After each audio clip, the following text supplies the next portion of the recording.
Bienvenue sur le podcast de Philippe. On va se plonger aujourd'hui dans l'intelligence artificielle. Ah oui, Plus précisément, dans un contre-sommet qui va se tenir à Paris, oui. le 10 février 2025. D'accord. Ce contre-sommet, il s'intitule « Pour un humanisme de notre temps Hmm. ». Et il se veut une réponse au sommet officiel sur l'IA. Oui, je vois. Alors, on va décortiquer ensemble les critiques qui sont formulées par Eric Sédé, philosophe, Oui. et Éric Barbier, journaliste, Hmm. qui organise ce contre-sommet. Oui, Il dénonce une vision de l'IA qui oublie l'humain. tout à fait.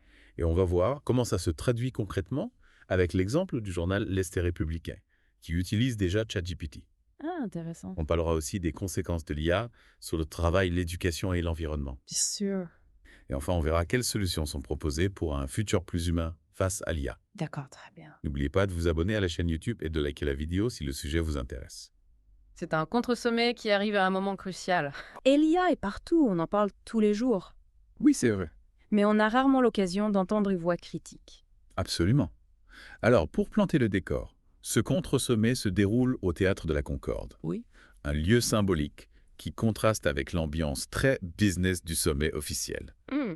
Éric Sédin n'hésite pas à qualifier ce dernier de grand-messe propagandiste, Ah oui. accusant les organisateurs de ne s'intéresser qu'au profit des géants de la tech. Oui, je comprends. Et ce qui l'inquiète particulièrement, c'est cette idée que l'IA est en train de devenir plus qu'un simple outil. Oui. Avec l'IA générative comme ChatGPT, Hmm. on arrive à un point où la machine peut produire du contenu qui se rapproche de la création humaine. C'est ça. Et c'est là que le cas de l'Est républicain est intéressant. Oui. Ce journal utilise ChatGPT pour corriger et mettre en forme les textes des journalistes. C'est un exemple concret qui montre que l'IA est déjà en train de transformer le monde du travail. Oui. Et pas seulement dans des secteurs techniques. Et ça pose beaucoup de questions. Oui, tout à fait. Est-ce que les journalistes vont être remplacés par des machines? C'est la grande question. Est-ce qu'on va avoir une uniformisation des contenus? Oui. Éric Barbier, qui est journaliste à l'Est républicain, insiste sur le fait que le rôle du journaliste, c'est de produire de l'information vérifiée, sourcée, Oui. et pas de fiabiliser une IA. Il soulève un point important, le danger de la standardisation. Si on laisse l'IA écrire tous les articles, on risque de perdre la diversité des points de vue, la créativité, l'esprit critique. Tout à fait. Et c'est un risque qui concerne beaucoup d'autres professions. Ah oui, bien sûr. Le contre-sommet va d'ailleurs aborder l'impact de l'IA sur des secteurs comme l'éducation, la culture, les transports. D'accord. On verra que les conséquences potentielles sont énormes. Oui, c'est certain. Et au-delà de l'impact sur ces secteurs, il y a aussi la question de l'impact environnemental de l'IA. Ah oui. Un sujet souvent passé sous silence. C'est vrai, on a tendance à oublier que derrière ces algorithmes, ces logiciels, il y a des infrastructures gigantesques, Tout à fait. des serveurs qui consomment énormément d'énergie. Exactement. Le coût écologique de l'IA est loin d'être négligeable. Absolument. D'ailleurs, le contre-sommet va justement donner la parole à des experts en environnement Ah, qui viendront alerter sur ce point.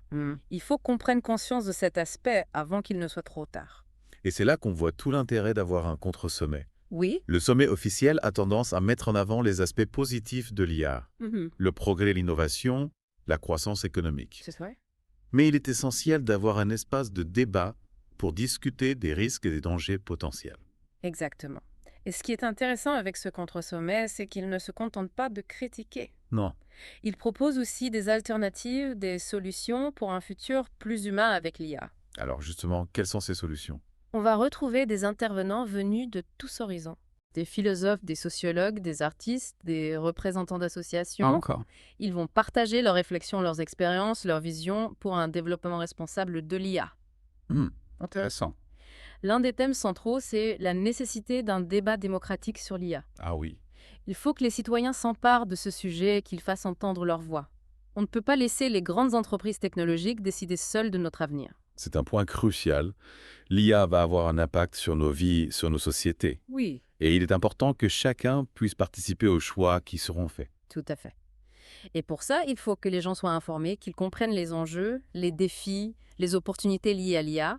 Donc le contre-sommet a aussi un rôle pédagogique. Exactement. Il s'agit de démystifier l'IA, de la rendre accessible à tous, pour que chacun puisse se forger une opinion éclairée.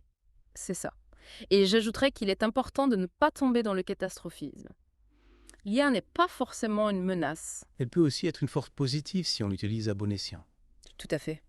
L'objectif n'est pas de rejeter l'IA, mais de l'encadrer, de la contrôler, de la mettre au service de l'humanité. Absolument. Et c'est ce que ce contre-sommet essaie de faire, proposer une vision de l'IA qui soit compatible avec nos valeurs humanistes, Oui. avec nos aspirations à un monde plus juste, plus durable, plus solidaire.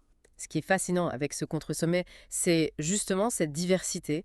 On aura des artistes, des enseignants, des syndicalistes, des philosophes, tous ces gens qui ne font pas forcément partie du monde de la tech, mais qui sont concernés par l'impact de l'IA. C'est important d'avoir cette diversité de points de vue. Oui.